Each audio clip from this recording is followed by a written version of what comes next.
Buenos días a todas, bienvenidas. Hoy quiero tocar varios puntos eh, que creo que tienen un mensaje muy importante y ojalá que podamos eh, no solo tomar esta horita para estudiarlo, sino realmente vivirlo en, en nuestra semana. Esta semana, como todas saben, vamos a leer dos parshiot, eh, la de Jucat y la de Balak. Maritza, tú que estás en Israel, solo van a leer Balak, ¿verdad? Sí, solamente leemos Balak, Entonces, Dios mediante, ya nos volvemos a eh, empatar. ¿cómo se dice? A sincronizar con Eretz Israel. Esta semana nosotros leemos dos parshiot, Eretz Israel lee una sola parsha, desde Shavuot estábamos como desincronizados y ya esta semana nos volvemos a sincronizar, la semana que viene todos leemos igual. Y son parshiot eh, muy llenas de historias, muy llenas de cuentos, con muchos mensajes, eh, por decirlo de alguna manera, fáciles de preparar un shiur sobre ellas. Pero hoy lo que quiero hacer con ustedes es mencionar algunos puntos que son importantes, pero quiero eh, empezar, porque iba a terminar, pero estoy cambiando el orden de ideas como lo iba a hacer. Voy a empezar como mandé en el mensaje de invitación al shiur de hoy, con una explicación muy diferente a la típica explicación de esta parashá y que me parece que tiene un mensaje muy relevante para nosotros, especialmente como mamás y abuelas, o como educadoras, o como personas que nos relacionamos con las personas a nuestro alrededor. Porque en la parashá de esta semana está el famoso momento en el que Moshe eh, le pega a la piedra. Todos conocemos el cuento. Moshe le pega a la piedra y por pegarle a la piedra, Hashem le dice, no puedes entrar a Israel. Todos conocemos esta historia, no es nada nuevo, eh, pero hay que entender qué es lo que ocurre. ¿Por qué un acto tan realmente sencillo hace que tenga un castigo tan importante y tan grande? Y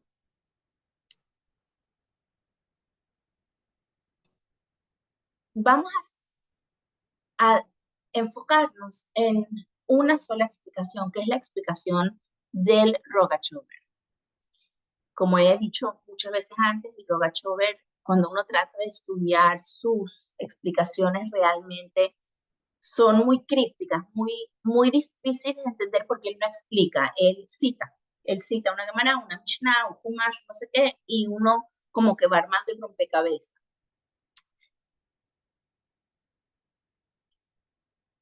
Y hay que entender que este cuento, por decirlo de alguna manera, de cuando Moshe le pega a la roca, porque en Israel se quejan sobre el agua o la falta de agua, es un cuento que surge muchas dudas cuando uno lo lee. Eh, Como siempre les explico a ustedes, cuando yo enseño Humash en el salón, a los niñitos de quinto y sexto grado, cuando les doy clases, muchas veces estudiamos Humash con Rashi, que es como que la primera explicación cuando uno se adentra en el mundo del Humash. Y Rashi explica los psukim. A veces Rashi hace una pregunta y la responde, pero generalmente Rashi simplemente da una explicación.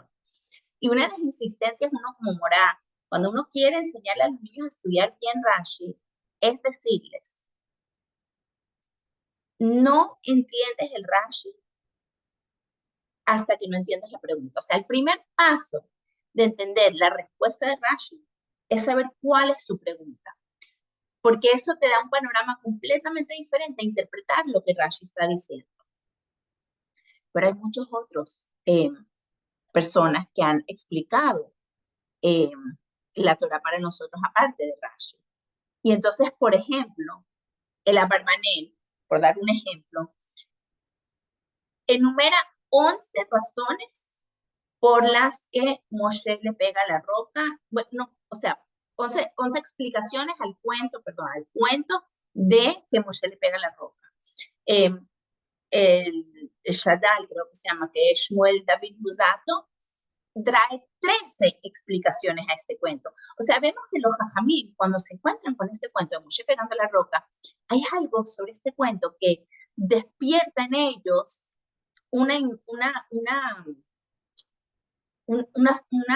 realmente una falta de entendimiento. Y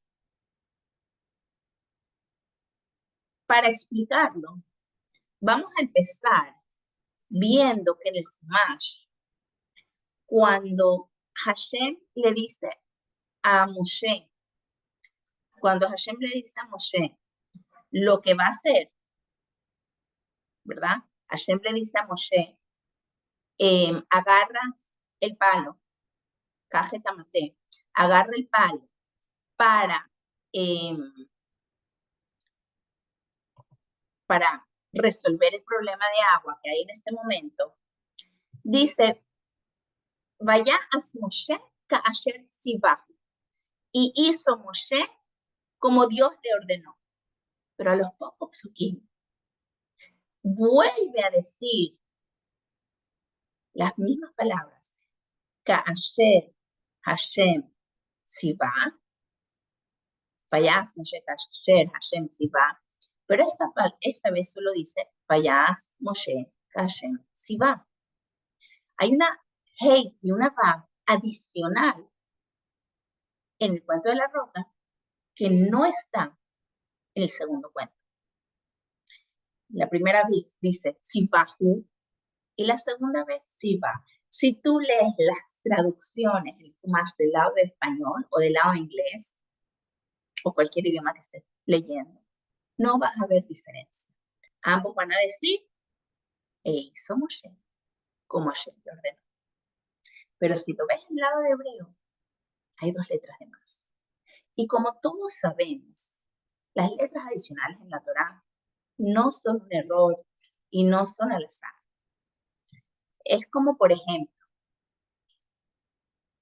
cuando uno escucha en shiur, cuando yo escucho un shiur, a mí me gusta tomar notas. Yo tomo apuntes cuando escucho un shiur. Entonces escucho un shiur de 1 hora y tengo apuntes. No sé si alguna vez les ha pasado a ustedes que voy a dar un shiur ahorita de Pashat, Korah y Balak, y abro apuntes que yo escribí hace 1 año. Y era un shiur buenísimo de 1 hora. Y mis apuntes me toman aproximadamente 4 minutos leerlos, porque escribí palabritas, frasecitas.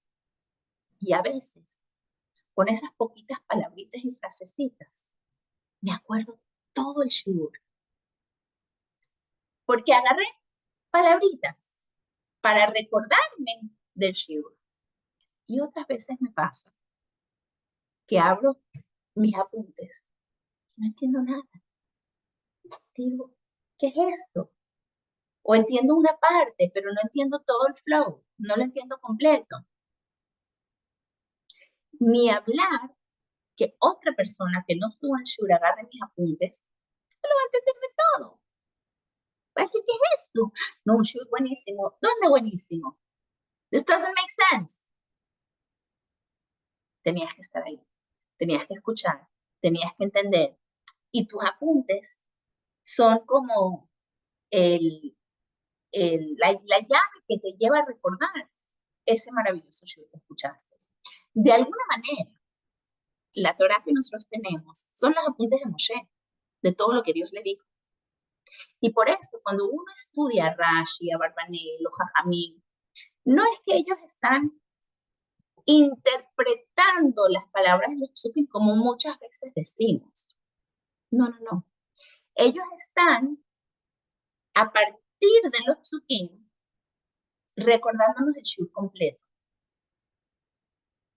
reconstruyendo esa síntesis, esos apuntes de Moshe del shiur en corto, ellos nos están llevando al completo otra vez a través de sus explicaciones. Entonces, si bajo aquí tiene una G y una Vav adicional, es por algo. Y lo que el Rogachover nos insinúa es que hay dos formas de cumplir cuando alguien te dice algo. Hay cuando cumples lo que la persona te dice, Hashem te dijo esto y lo hiciste, punto, final, aparte no hay nada que discutir. Pero hay kasher tzibah, que es cuando cumpliste lo que Hashem te dijo según tu interpretación. O sea, escuchaste la palabra de Hashem, pero quizás, aunque estás haciendo lo que Hashem te dijo, lo interpretaste un poquito diferente de cómo Hashem lo dijo. Y entonces cambiaste lo que Hashem te estaba diciendo. ¿Por qué? Porque le estás poniendo tu interpretación. Y lo que el Rogachover insinúa es que en esta ocasión, cuando Hashem le dijo a Moshe que agarre el palo y le hable a la roca, Moshe dio una interpretación que no era exactamente la que Hashem quería. Obviamente, vamos a tener que hablar un poquito al final, después de la explicación, de cómo puede ser que digamos que Moshe le da una interpretación a las palabras de Hashem que no es, si sabemos que Moshe es el profeta, por decirlo de alguna manera, más perfecto, que no da interpretación propia, es la más humilde. ¿Cómo podemos decir que Moshe, o sea, para nosotros, Moshe Emet, no tiene sentido decir que Moshe le da su propia interpretación diferente a la de Hashem? Pero cuando hagamos el análisis completo de lo que ocurrió en este momento, esa respuesta se va a responder sola. Si no la tienen, me la recuerdan al final y la analizamos, pero estoy segura que con el análisis que vamos a hacer, se van a autorresponder esta pregunta que estoy haciendo. Entonces vamos a tratar de entender cuál fue el error de Moshe o la interpretación de Moshe a estas palabras.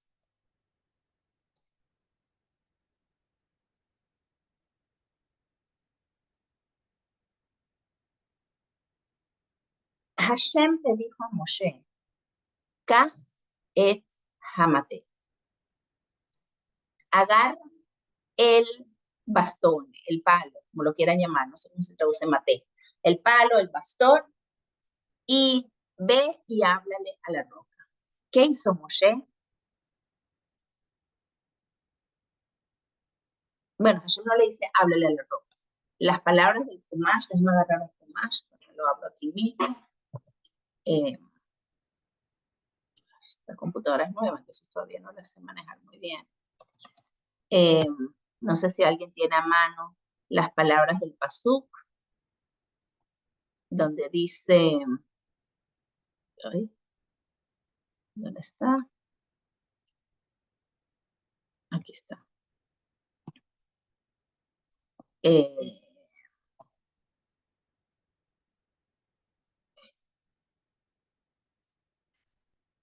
Ya, perdonen. En un segundo es que se los quiero leer del Humash porque es otra. Aquí está. Hashem el Moshe le moría. Hashem le dijo a Moshe, Kaz et amate, agarra el palo. Vejakel eta, y reúne al pueblo, Atá ve Aarón a hija, tú y tu hermano Aarón. Vetipartem el acela, y le hablarán a la roca, le enehem, a los ojos de ellos. Venatán meimav, y dará de sus aguas. Vejotzeta lahem maim minasela, y sacarán aguas de la piedra. Veishkita etadá veet veirán. Y le darás de comer, de beber a la congregación y a sus animales. Vaikaj Moshe tamate, y Moshe agarró el bastón, el palo, milifne Hashem, ante Hashem, kasher tzibau, como Hashem se lo indicó, con la E y la vav adicional, como les acabo de explicar. Entonces, ¿qué está pasando aquí? ¿Por qué dice milifne Hashem? Que agarró el palo delante de Hashem, obviamente delante de Hashem. Hashem está en todas partes.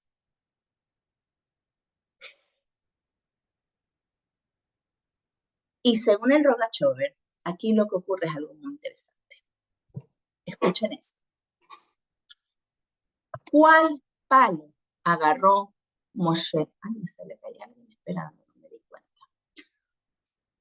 ¿Cuál palo agarró Moshe? Como dice milifne Hashem, el Rogachover nos indica que Moshe fue al Kodesh Kodashim. ¿Se acuerdan cómo terminó la semana pasada la parashá?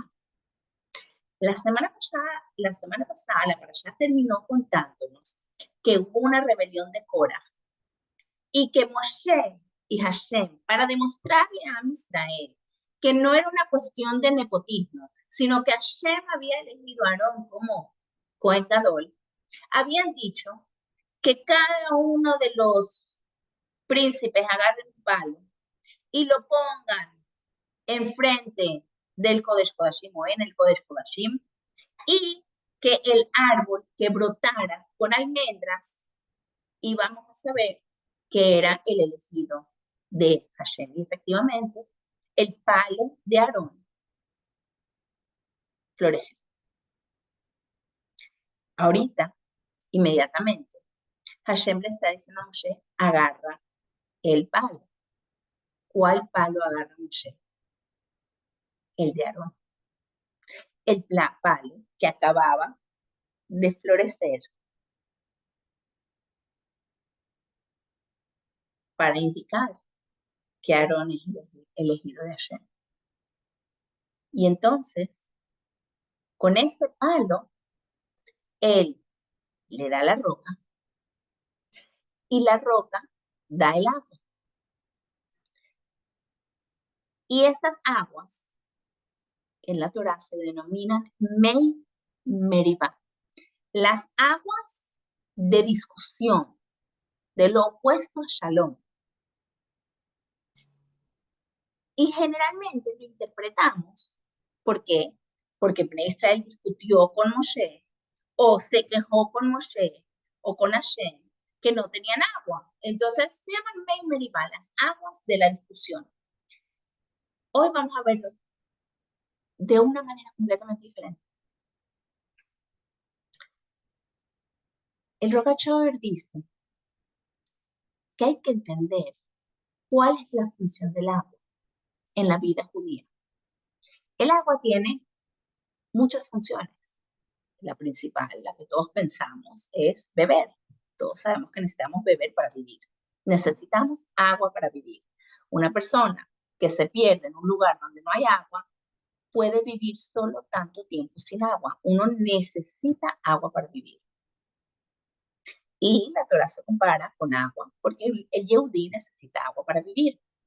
Pero en la vida judía, el agua es mucho más que simplemente una bebida. El agua es lo que nos permite tener tahará. Específicamente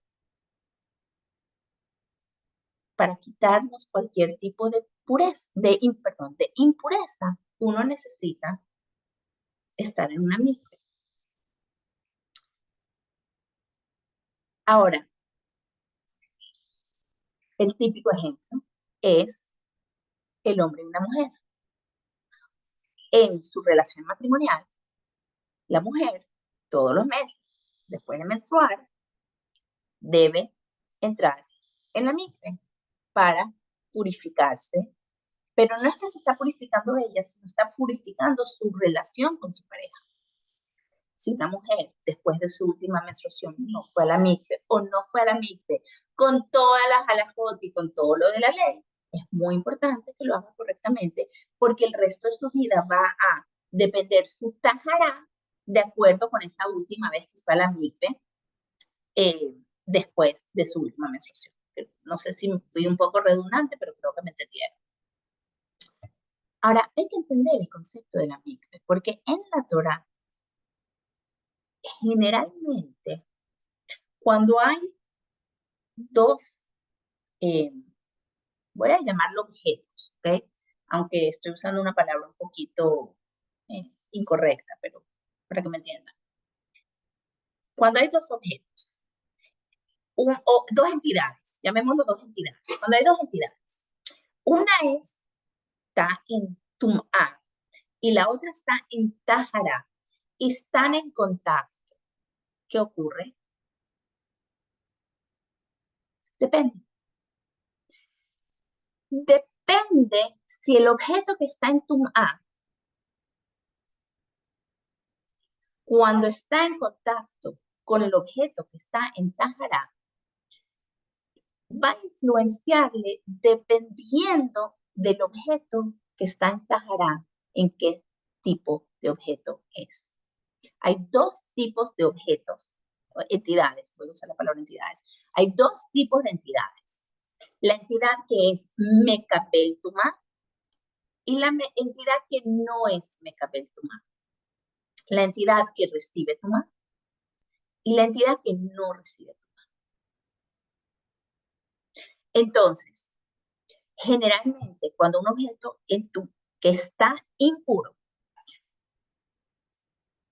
se conecta con un objeto, una entidad que es Mekabel Tumá, entonces, por estar en contacto con algo impuro, este se vuelve impuro también.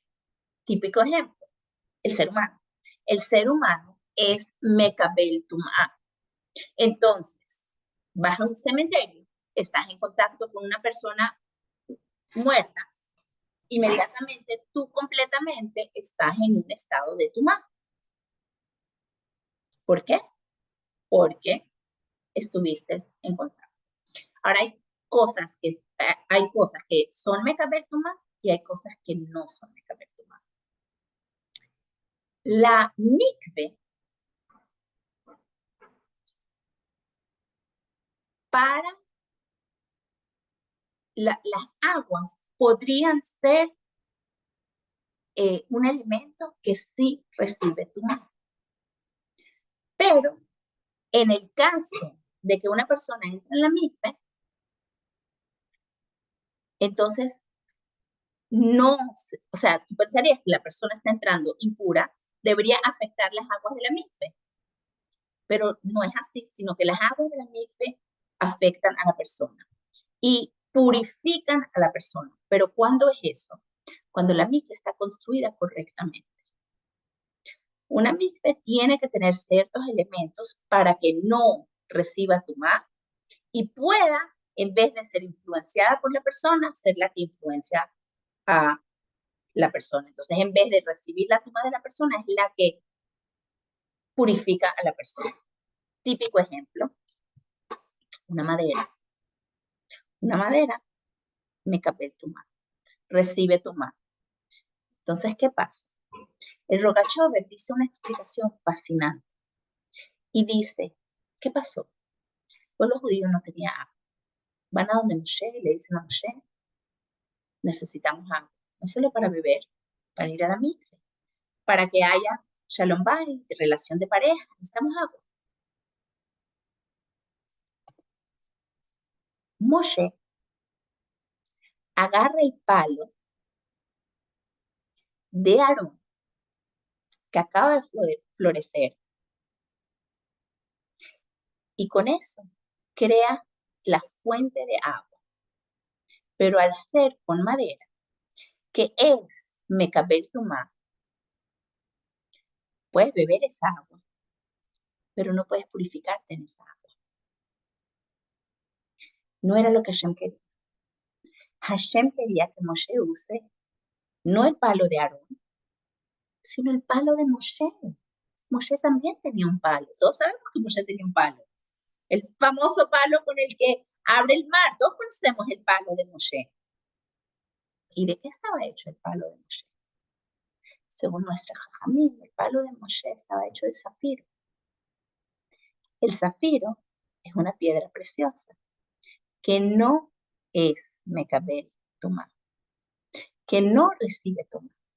Si Moshe hubiera usado ese palo para ser la fuente de la mikve, de las aguas, en ese momento, sí hubieran podido usar la mikve. Pero ¿cómo puede ser? ¿Cómo puede ser que Moshe usa un palo que no es el que Hashem quiere? Acabamos de decirlo, Moshe es lo más conectado con Hashem posible. ¿Cómo puede ser ese error? Y un error que realmente afecta tanto a la vida judía. Vamos a entender que la vida judía requiere la misma, como acabamos de decir, en la relación de hombres y mujeres. La Torah lo toma muy en cuenta. No sé si saben que un hombre, si se quiere ir de viaje, la halajá dice, primero que necesita el permiso de su esposa. Si la esposa no le da permiso, no se puede ir, porque tiene derechos conyugales, los famosos derechos que están en la que tú vas, donde el hombre le promete a la mujer dar 4 cosas de acuerdo a su posibilidad: hogar, ropa, comida y placer sexual. Y entonces la mujer tiene ese derecho, y si la mujer le dice no quiero que te vayas, el hombre no puede viajar, porque se le da mucha importancia a esa relación del hombre y la mujer, porque el hombre y la mujer son absolutamente diferentes, lo sabemos, son Esh y Esh, son fuego y fuego, y solamente la unión verdadera y real entre un hombre y mujer se puede lograr cuando hay algo que trasciende a ambos, que permite crear de alguna manera un espacio más allá de yo, que me permite conectarme con el otro de una forma donde hay absoluto humildad y recepción para algo mayor que nos permite la entrada a los dos. Creo que lo dije aquí como un ejemplo una vez, pero yo siempre, cuando hablo con las novias, muchas veces, creo que ya lo he dicho en este show, pero lo voy a repetir, muchas veces cuando hablo con las novias les digo que un hombre y una mujer de alguna manera son como 2 imanes. No sé si ustedes se acuerdan, que cuando uno, la primera vez que agarran 2 imanes, el típico imán, tiene esta forma como de U, y uno los trata de juntar y hay una sensación de cómo se repela, como no te deja, no te deja el imán juntarte, porque hay como una energía que simplemente no te deja juntarte los dos. Y eso es el típico ejemplo de un hombre y una mujer que no pueden unirse. Y entonces le pregunto a las novias, te vas a casar y te quieres unir, ¿cómo haces? Y la típica respuesta que me dan las novias, y es normal que muchas lo piensan así, es: todos sabemos que volteamos el imán y ¡pum! Se pegan perfecto. Y me lo dicen como que de alguna manera eh, con un sentimiento de orgullo, como I figured it out, ¿no? O sea, lo logré entender. Y siempre les digo, esa es la respuesta que no quiero escuchar. Porque si esta es la respuesta del hombre y la mujer, y tú me estás diciendo que para unirse uno de los dos tiene que completamente voltearse, esa es una relación no sana. Eso significa que hay uno de los dos que está absolutamente doblegándose al otro y no siendo uno. Y eso no puede ser la respuesta a una relación sana de un hombre y una mujer. Nunca les gusta cuando les digo eso. Me dicen, entonces, Fanny, ¿qué hacemos? Tú me estás dando el ejemplo del imán. No lo estoy inventando yo. Y entonces siempre les digo, porque la única forma que estos dos imanes se unan es cuando traes un tercer imán con una fuerza mucho mayor a estos dos. Y lo pones arriba, no tengo tercera mano, pero se lo van a tener que imaginar que aquí arriba hay un imán muy fuerte, mucho más fuerte que estos dos. Y entonces, ¿qué ocurre? Que estos dos hacen así. Se unen, no sé si se ve lo que estoy haciendo, pero se unen con el de arriba, porque el de arriba hace que el yo de aquí y el yo de aquí se vuelvan insignificantes ante el yo de arriba. Y eso es lo que Hanukkah me lo queja. Eso es como uno busca una unión absoluta entre un hombre y una mujer. Ahora Moshe,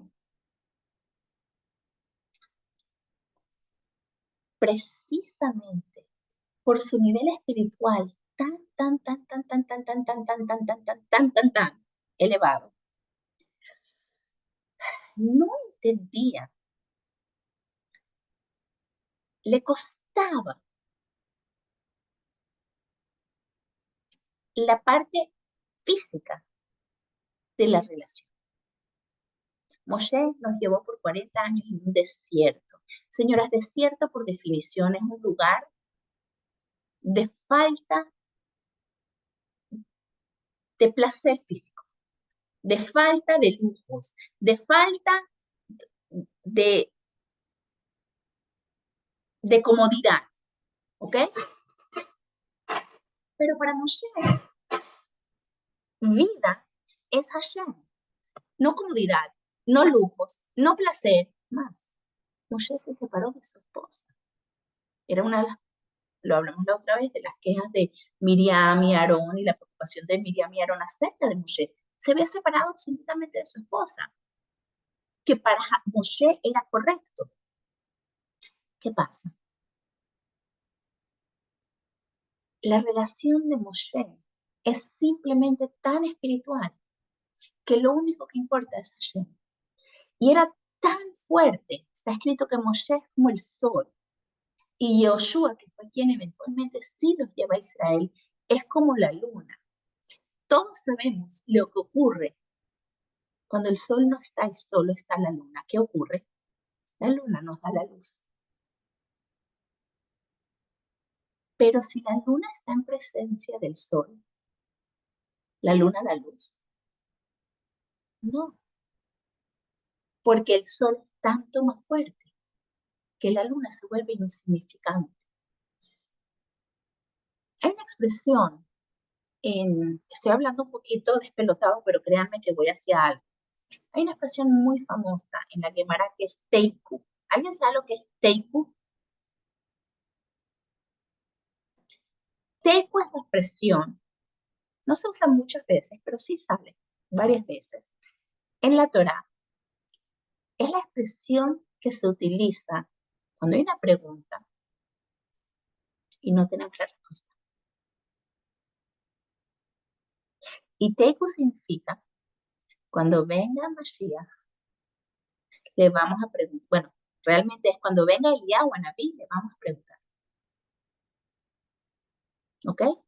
Tishbi, cuando venga Eliyahu, le vamos a preguntar y él nos va a responder.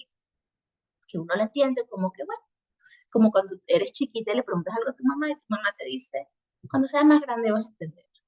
Hay ciertas cosas en la Torá que cuando seamos más grandes vamos a entender, que no lo entendemos todavía, que lo vamos a entender cuando llegue Eliyahu a Naví.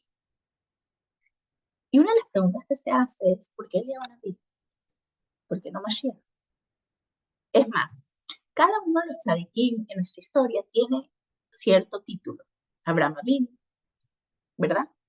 Él es nuestro patriarca. David Hamelech es nuestro rey. ¿Qué es Moshe? Moshe Rabbeinu es nuestro maestro. Pensarías, cuando venga Mashiach, si tengo una pregunta que la hemos tenido por no sé cuántos miles de años, por fin vamos a tener la solución, vamos a tener la respuesta. Todo muchacho que estudió bien su Gemara y no lo entendió y tiene esa incógnita, no sé si ustedes tienen eso, pero muchas veces cuando aprendes algo y lo entiendes todo, pero hay un detalle que no entiendes, como que te molesta y es algo que te molesta. Entonces dices, oye, no entiendo esto. Entonces es algo que quieres que te lo expliquen. ¿A quién vas a ir? Uno pensaría, vamos a Mashiach o vamos a Moshe, que es nuestro maestro. ¿Por qué Eliyahu? Una de las explicaciones bellísimas que una vez escuché sobre esto es precisamente la respuesta a esto que estamos hablando. Moshe Rabbeinu, pero vivió hace más de 3000 años. Y de alguna manera, esta mañana, cuando venga Mashiach, y veamos a Moshe, la verdad es que va a haber un momento de desajuste en el que Moshe no entiende realmente a nuestra generación. Porque vivió en otra generación. Como cuando a veces a uno le pasa que no es tan viejo, no soy tan vieja, pero veo a un joven haciendo algo y digo, no entiendo. No entiendo cómo esta generación es así. Imagínense una persona quizás de la generación de mis padres o de mis abuelos y nos ven a nosotros haciendo ciertas cosas y dicen, like, de verdad, no entiendo. Hay una desconexión generacional porque Moshe vivió hace 3000 y pico de años. Entonces hay una pequeña conexión, inclusive Mashiach va a llegar y no necesariamente va a tener esa conexión generacional que Eliyahu sí tiene. ¿Saben por qué Eliyahu la tiene? Porque Eliyahu está constantemente entre nosotros. Están todos los briefs, están todos los ceder de pesas, o sea, hay una relación íntima con Eliyahu porque está constantemente presente con nosotros. Y cuando le hagamos la pregunta, se la vamos a hacer a Eliyahu. Because he gets us, porque nos entiende. Como el famoso cuento de los Bajurim, cuando el Rebbe instituyó el concepto de Merkaz Shlichut, que ahora está ocurriendo en Venezuela. Tenemos 2 Bajurim recorriendo todo el interior de Venezuela, yendo para aquí, yendo para allá. Mérida y Margarita y Maracaibo y Puerto La Cruz y todos los lugares donde pueda haber 1 o 2 judíos. Y la primera vez que el Rebbe instituyó eso, fueron bajurín, son jóvenes, son niños realmente, mucha barba, pero son jóvenes. Y volvieron a 770 y se dieron cuenta que todo el tiempo les hacían las mismas preguntas. Y en ese momento era mucho sobre el holocausto, cómo pudo haber pasado el holocausto, y otras preguntas típicas que se les hacían. Y le pidieron a los secretarios del Rebbe, a la oficina del Rebbe, ¿por qué no preparamos un panfleto con las respuestas a las preguntas típicas que recibimos? Para que cuando vayamos al mercado tengamos las respuestas para dar, porque a veces nos agarran y de verdad no saben qué responder. Y los secretarios les pareció una muy buena idea. Le dijeron al Rebbe, mira, vamos a hacer un panfleto para que los muchachos cuando salgan al mercado tengan las respuestas para darle a las personas las preguntas que hacen. Y la famosa respuesta del Rebbe fue no. No vamos a hacer un panfleto. Porque cuando tú respondes, tú no respondes a una pregunta, tú respondes a una persona.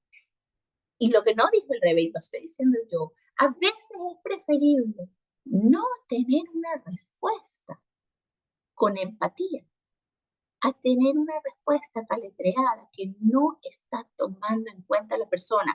Por darles un ejemplo, si alguien te va a decir cómo pudo haber pasado el holocausto, alguien que es un sobreviviente o que su papá es un sobreviviente, y tú le dices, no, el holocausto pasó por... What? What are you doing? ¿Qué estás haciendo? ¿Qué estás diciendo? Es preferible decir, no tengo una respuesta. Hay cosas que no tengo respuesta, pero tengo un abrazo. Estoy aquí para ti. ¿Me están entendiendo? Eso es tan importante.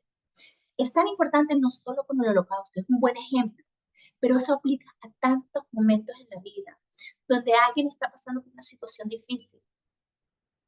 Y quizás a ti no te parece difícil, pero para esa persona es difícil. Quizás un niño, quizás tu hijo está pasando por un momento que para él es fin de mundo. And you're like, really? Fin de mundo. Pero para él es fin del mundo. Este no es el momento de decirle, mi vida no es fin del mundo. Simplemente dar un abrazo y decir, I'm here for you.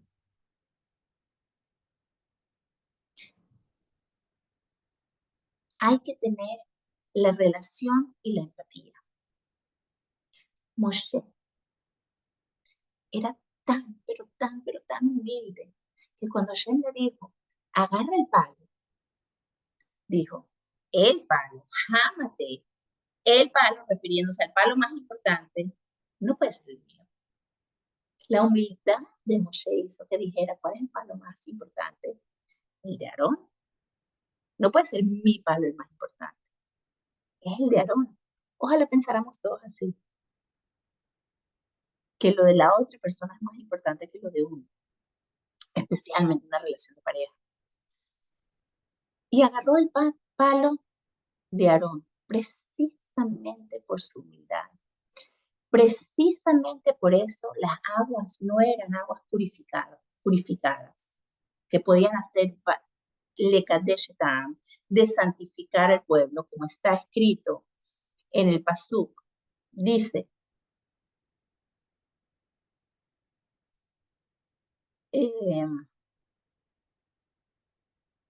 Vayomer Hashem el Moshe del Aarón, y le dijo a Hashem a Moshe y Aarón, ya los emantem biles actisheni, porque ustedes no confiaron en mí para santificarme en Ebne Israel, a los ojos de Israel. La gen lo tabiu etacá, la zen, la eres, ayer natati laem, por eso ustedes no van a entrar a la tierra que le estoy dando a esta congregación. Heima Mei Meribá. Estas son las aguas de las disputas que Asher Rabu Bnei Israel et Hashem, que Bnei Israel disputaron con Hashem, Vaikadesh Bam, y tenían que haberse sacrificado, santificado en ellas. ¿Qué es lo que estamos diciendo? ¿Qué es lo que estamos diciendo? La humildad de Moshe era tan grande que si él hubiera entrado en Israel, su sol era tan grande, su kedushá era tan grande que hubiera sido muy difícil llevar la conexión con lo que iba a ser necesario una vez que entren en Israel. Recuérdense que en el desierto la relación con Hashem es espiritual. Maná del cielo, Ananea Kabod, las nubes de la gloria, el agua de Miriam, todo era milagroso, espiritual, estudio. Llegan a Israel y tienen que entrar a una vida terrenal. Moshe estaba diseñado para quedarse para llevar a Israel en un mundo muy espiritual, tan espiritual que no entendía esa pasión entre un hombre y una mujer. Claro que ya sí, pero esa pasión natural que tienen los hombres y las mujeres, esas ganas de comer carne que pidieron de Israel, él no le entendía de verdad que en esta carne. No, porque necesito sentir el gustico, el sabor, el juguito que me sale de la grasita. Yo no entendía eso. Entendía que hay que comer, bueno, tienes maná suficiente. Moshe dijo, esto no es conmigo. Y ella me dijo, yo sé que esto no es contigo, pero tienes que darle la carne. Bnei Israel están diseñados, el ser humano está diseñado para vivir en un mundo con pasiones, con lujos, con terrenal y poderlo elevar. Moshe no tenía esa relación. Su humildad era tal con el mundo, con Hashem, con Aarón, que agarró el palo porque no entendía la necesidad de la mikve para algo terrenal. Y en su humildad dice, mi palo no puede ser el que es, vamos a usar el palo de Aarón, tiene que ser el de Aarón, siempre poniendo al otro de primero, siempre poniendo a Hashem de primero, siempre poniendo la espiritualidad de primero. Y entonces Hashem le dice, como tú no entiendes la fisicalidad, no puede ser quien entra a Israel y opaque a quien sí puede entender que es Yoshua y que por eso él tiene que ser el líder, que entra y lleva Israel adentro. ¿Qué nos enseña toda esta explicación? Una de las miles de explicaciones que hay sobre el cuento de Mei Meribá. Mei Meribá aquí se refiere a la Meribá que no había el Shalom Bayit entre hombres y mujeres porque no había la mikve. No se refiere a que estaban peleando con Hashem. Se refiere a que no había el Shalom Bayit como debería haberlo en ese momento en el Midbar. Y este cuento nos enseña, esta interpretación nos enseña muchas cosas. Lo principal es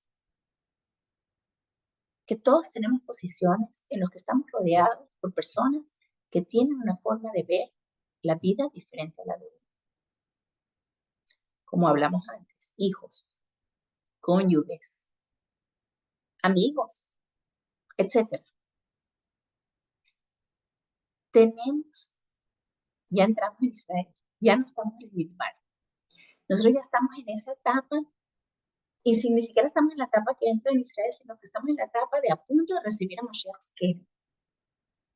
Una de las cosas importantes es tener la capacidad de diferir, tener la capacidad de realmente conectarnos con los que están a nuestro alrededor, pero también entender que cada aspecto de la vida puede llevarse a cabo de dos maneras. De la física, absolutamente, típico ejemplo, pasión entre un hombre y una mujer. Puede ser lo más corrupto que hay, pero también puede ser lo más elevado que hay. Nuestra misión es agarrar cada aspecto de la vida física y realmente tratar de conectarla con Hashem. Pero de verdad. Y eso lo vemos en esta parashá tantas veces. La parashá empieza con Jucat. Zot Jucat Torah. Este es el Jok de la Torah. ¿Y a qué se refiere la paraduma? Todos lo sabemos. Que la forma de purificarse de nuestras impurezas es a través de hacer unas cenizas de la paraduma y mezclarlas con agua y todo el proceso. Dice nuestro jajamí, ¿por qué una pará? ¿Por qué una vaca? ¿Por qué un becerro? Y nuestro jajamí me explica que la fuente de todos los pecados, que eventualmente son las que llevan a todas las impurezas, es el becerro de oro. El mismo becerro que es el que hizo que te impurifiques, que es la fuente de tu impureza, el mismo becerro lo puedes utilizar para purificarte. El becerro no es malo ni bueno. It's what you make of it. Es lo que tú haces con eso. Lo mismo ocurre en esta parashá cuando vienen los nehashim, las serpientes, y hay una plaga de serpientes venenosas que están matando a Israel. ¿Qué hace Moshe? Todos sabemos lo que hace Moshe. Agarra un palo, le pone una serpiente de bronce arriba, quizás de ahí el símbolo de los médicos modernos. Y Hashem le dice que miren hacia arriba, que vean la serpiente de bronce, y eso va a curarlos. No es la serpiente lo que los está curando, es el hecho que levantaron la vista y se conectaron con Hashem, en vez de estar mirando para abajo a las serpientes que están en la tierra. Otra vez, no es la serpiente la que cura, es a dónde tienes tu mirada, la tienes hacia el piso, hacia el mundo terrenal, o la tienes hacia el cielo, hacia la parte de arriba. Señores, yo estoy hablando de la boca por fuera, y me estoy hablando a mí, porque nosotros somos una generación tan terrenal. Y sí, puede ser que yo haga una braja antes de comer. Y sí, puede ser que voy a la mikve antes de estar con mi esposo. Y sí, puede ser que hagamos muchas mitzvot. Y cuando me compro ropa, me compro la ropa tzniut o casi tzniut o whatever, borderline tzniut. Sí, muchas cosas podemos hacer. Pero es mucho más que eso. Me estoy hablando a mí a entender que tenemos una misión de realmente santificar cada momento de nuestras vidas. Y a la misma vez, entender a las personas que están a mi alrededor, que quizás no ven la vida de la misma manera que yo tengo Baruch Hashem el Zhut de ver, trato de entender, trato de tener empatía, trato de relacionarme y trato de ayudarlo a que él o ella también tengan esa misma conexión con Hashem. Y eso es lo que Job. Hasidut dice que Job viene de la palabra Hakika. Hakika significa cuando algo está grabado dentro de ti. Nosotros no somos el libro del pueblo. El libro del pueblo significa que hay algo escrito y nosotros lo sabemos y lo cumplimos. O lo sabemos y no lo cumplimos. Pero vamos a decir el mejor de los pasos. Lo sabemos y lo cumplimos. No, porque esos fueron chulitos. Nosotros somos, los lujot que nos dieron fueron Hakika, y ellos tienen una relación con nosotros donde está tan grabado en nosotros que nosotros y la Torah somos uno, que nosotros y Hashem somos uno. ¿Y saben cómo lo podemos hacer? Porque tenemos la Neshama dentro de nosotros y la Neshama es Hashem. Somos uno realmente. Tenemos que hacerlo relucir. Tenemos la oportunidad de hacerlo relucir. Y entonces, no sé si es una vez al día, o 10 veces al día, o 100 veces al día, o una vez a la semana, hay que asegurarnos de hacer que nuestra Neshama realmente se esté conectando con Hashem y esté buscando el propósito por lo que está escrito, que la Torah está aquí en el mundo, que es la Sot Shalom Baula. Paz, paz interna conmigo misma y Dios, paz con mi pareja y paz con los que están a mi alrededor. Y no es fácil, porque la vida no es fácil, pero es posible, porque Hashem está con nosotros. No sé si se fue muy enrollado todo hoy, pero si tienen alguna pregunta, podemos tratar de hablarlo ahora.